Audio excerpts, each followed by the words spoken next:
যেদিন ঘটনা ঘটে 5 তারিখ, সেদিন এরকম দুপুর নাগাদ আপনারা জানেন যে ওই কমিটির কেউ কেউ সদস্য এই জায়গাটা ঘটনাস্থল পরিদর্শন করেও তারা এটা সন্তুষ্টি প্রকাশ করেছে এবং তারা অঙ্গীকারবদ্ধ ছিল যে তাদের যে বিক্ষোভ এটা শান্তিপূর্ণ একটা সমাবেশ হবে। কিন্তু আনফর্চুনেটলি আপনারা সবই জানেন যে শান্তিপূর্ণ সমাবেশ থেকে হঠাৎ করে আমাদের কর্তব্যরত পুলিশের উপরে লাঠি, শাবল, হাতুড়ি এবং দেশীয় অস্ত্রশস্ত্র নিয়ে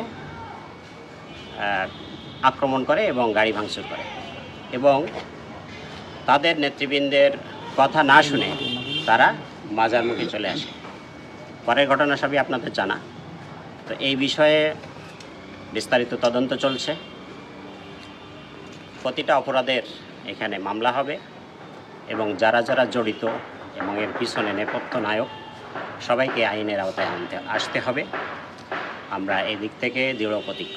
আমি আপনাদের অ্যাসিওর করতে চাই যে কোনো এভিডেন্স ছাড়া, ক্রেডিবল এভিডেন্স ছাড়া কাউকে নিরীহ লোককে গ্রেপ্তার করা হবে না।